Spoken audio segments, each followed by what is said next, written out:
చాలా బాగుంది, చాలా బాగుంది. ఏం నచ్చింది బాగా? Interval scene, interval scene. Interval scene and ముప్పావల సాంగ్ బాగుంది, చాలా బాగుంది. ఓకే. చరణ్ గారి డాన్స్ ఎలా ఉంది? చెప్పాల్సిన అవసరం లేదు చరణ్ సార్ డాన్స్ అయితే. అండ్ ఫైట్ సీన్స్ అవన్నీ చాలా బాగున్నాయి. ఎక్స్క్యూజ్ మీ మేడం, ఓవరాల్ అంటే హిట్ సూపర్ హిట్ ఫ్లాప్ 3.5. 3.5 అంటే హిట్ అన్నమాట. అంటే పుష్ప 2 రికార్డ్స్ అని బ్రేక్ చేస్తుందని చెప్తున్నారు కదా, అలా జరిగిద్దా? No no, I don't know, I'm not అంత, నేను అంత ఏం కాదు, తెలీదు నాకు, అంత ఐడియా లేదు. రెగ్యులర్ తర్వాత వచ్చింది కదా రామ్ చరణ్, ఎలా ఉన్నాడు? చాలా బాగుంది రామ్ చరణ్. రైట్ బంజారా అంటే రేంజ్ లో ఉందా మూవీ? మిస్ అయిందా? ఏం ఎక్స్పెక్ట్ చేశారా? ఏం లేదు. నేను ఇంకొంచెం అంటే కలెక్షన్ ప్రకారంగా చూసుకున్నట్లయితే పుష్పని కొడుతుందా? లేదు, లేదండి, రామ్ చరణ్ ఫ్యానే నేను, కాకపోతే కొట్టదని చెప్తాను. అంటే గ్లోబల్ స్టార్ లెవెల్లో లేదా? అవునండి. గేమ్ చేంజర్ నేనైతే చాలా disappointed because of direction. Direction అంటే ఒక వేలో ఉంది, బట్ శంకర్ గారి మార్క్ అయితే నిజంగా ఎక్కడ కనిపించదు. శంకర్ గారి మార్క్ ఎక్కడ కనిపిస్తుంది అంటే ఆ సాంగ్స్లో, ఆ లొకేషన్స్లో, వీటిలో తప్ప ఈ శంకర్ గారి సినిమా అనే ఫీలింగ్ ఎప్పటికీ అసలు రాదు ఎవరికి. ఇంకొకటి మెయిన్ యాక్టింగ్ వైజ్ చూసుకుంటే చేసే ప్రతి ఒక్క యాక్టర్ చింపేశారు, అసలు చాలా బాగా చేశారు. పర్ఫార్మెన్స్ అయితే చాలా చాలా చాలా బాగా అనిపిస్తుంది. మెయిన్గా నాకైతే ఎస్జే సూర్య గారి యాక్టింగ్ అయితే చాలా బాగా అనిపించింది.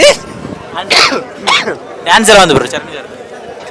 చరణ్ అన్న డ్యాన్స్ కావచ్చు, ఆయన లుక్స్ కావచ్చు, ఆ బాడీ చూపించే విధానం కానీ చాలా బాగా అనిపిస్తుంది. అసలు థియేటర్లో ప్రతి ఒక్కడికి ఏమున్నాడు రా హీరోలా ఉన్నాడు ప్రతి షాట్కి అనిపిస్తుంది. కానీ సినిమా ఓవరాల్గా చూసుకుంటే సినిమాలో ఆ కంటెంట్ సింపుల్ రివెంజ్ స్టోరీ, దాన్ని ఐఏఎస్ గానో లేకుంటే పొలిటికల్గానో అంతా తిప్పి చూపించారు అనే ఫీలింగ్ డైరెక్ట్గా వచ్చేస్తుంది. ఎందుకు ఇంత బోరింగ్గా ఉంది?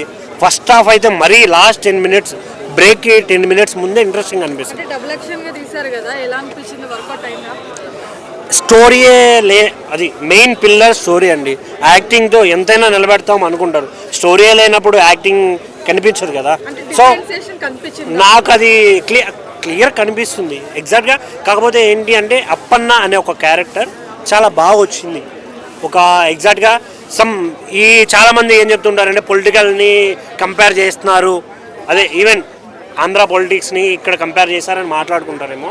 మేబీ జస్ట్ ముందే చెప్పారు వాళ్ళు, ఎక్కడైనా కనిపిస్తే క్షమించండి, వాళ్ళ గురించి ఏమీ కాదు, ఇది మామూలుగా ఒక స్క్రిప్ట్ వైజ్ రాసుకున్న స్టోరీ అని ముందే చెప్తారు. సో దయచేసి ఆ పాలిటిక్స్ని ఇందులోకి లాగి పెద్ద ట్రోల్స్ చేసి రచ్చ అయితే చేయకండి. ఎందుకంటే ఆల్రెడీ సినిమా వాళ్ళంటే చాలా చిన్న చూపు చూస్తున్నారు పొలిటీషియన్స్ కూడా. ఈ మధ్య చిన్న విషయాన్ని ఎక్కడికో లాగి జైళ్ళు అవి ఇవి చాలా నడుస్తున్నాయి. వాటిల్లో ఇది కూడా కలిపేయకుండా ఒక సినిమాలా రండి, సినిమాని చూడండి, ఎంజాయ్ చేయండి. సాంగ్స్ చాలా ఇంట్రెస్టింగ్ అనిపిస్తుంది. ఆ లొకేషన్స్ కానీ అసలు ఇదేమంటారంటే ప్రొడక్షన్ వేరే లెవెల్. అసలు దిల్ రాజు గారికి గుండెకి దండం పెట్టచ్చు. ఈ స్టోరీ విన్నాక కూడా ఇన్ని కోట్లు ఎలా పెట్టాడా అని నాకు అసలు పెట్టి డబ్బులు ఏమైనా వస్తాయా మరి? నాకైతే డౌటే అన్న. కానీ చరణ్ ఇమేజ్ వాళ్ళు ఏమన్నా రికవర్ అవ్వచ్చేమో, కానీ స్టోరీ వైజ్ అనేది చాలా డిసప్పాయింటెడ్. జానీ మాస్టర్ కొరియోగ్రఫీ ఎలా ఉంది? ఆ సాంగ్ చాలా బాగుంది. అసలు ఆ విఎఫ్ఎక్స్ అన్నాలో దాన్ని ఏమన్నాలో కూడా అర్థం కావట్లేదు. కానీ డూప్ సాంగ్ మాత్రం కుమ్మేశారు. అసలు స్టెప్స్ కొన్ని ఎఫెక్ట్స్ కానీ చాలా చాలా చాలా చాలా బాగా అనిపిస్తుంది. చూస్తే ప్రతి ఒక్కటి ఇంప్రెస్ అయిపోతాడు, ఏం చేశాడు రా బాబు అని. కానీ కొన్ని అది బయట వినలేదు కాబట్టి ఎగ్జాక్ట్గా నాకు తెలియదు. బట్ నాకైతే ఒక సాంగ్ చాలా కనెక్ట్ అయింది. అప్పన్న క్యారెక్టర్లో ఉన్నప్పుడు అంజలి గారికి అండ్ అప్పన్న చరణ్ గారికి ఉన్న సాంగ్ అయితే మాత్రం ఫ్యాబులస్. అసలు గుండెకి టచ్ అయిపోద్ది. పాట పాడిన వ్యక్తి వల్ల లేకుండా సీనరీ వల్ల తెలియదు, కానీ చాలా చాలా బాగా అనిపిస్తుంది. ఓవరాల్గా సినిమా ఎలా ఉందంటే చెప్పు. నాకైతే యావరేజ్ అనిపించింది. ఒక్కసారి వెళ్ళి చూడొచ్చు అనే ఫీల్ అయితే ఖచ్చితంగా వచ్చింది.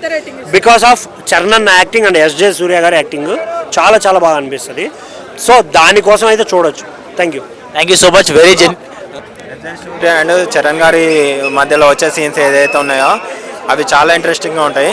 కానీ ఇక్కడ మళ్ళీ ఇంకో మైనస్ ఏంటంటే అంత హైప్గా తీసుకొచ్చి మూవీని ఒక రెగ్యులర్ కమర్షియల్ ప్లాట్ మూవీ ఎలా అయితే ఎండ్ చేస్తారో అలా క్లైమాక్స్ అనేది ఎండ్ చేస్తారు. RRR తర్వాత చరణ్ గారి పెర్ఫార్మెన్స్ ఆ లెవెల్లో ఉంటుందని ఎక్స్పెక్ట్ చేస్తూ వచ్చారు. బట్ ఆ మార్క్ అనేది మిస్ అయింది. అండ్ శంకర్ గారి మార్కు భారతీయుడు 2 కన్నా చాలా బెటర్మెంట్గా ఉంది. బట్ ఇంకొంచెం ఏంటంటే మనకి ఇక్కడ మేజర్ డ్రాబ్యాక్ ఏంటంటే స్టోరీ మనకు ముందే తెలుసు కాబట్టి స్క్రీన్ ప్లే కోసమే వచ్చారు. ఆ స్క్రీన్ ప్లే అనేది ఇంకొంచెం ఎక్కడో మిస్ అయింది. ఎందుకంటే మనకు ఆల్రెడీ భారతీయుడు, జెంటిల్మెన్ ఒక్కటి మూవీస్ మనం ఆల్రెడీ చూసి వచ్చాము. సో అదే ఫ్లోలో ఆడియన్స్ కూడా ఎక్స్పెక్ట్ చేసి వస్తారు.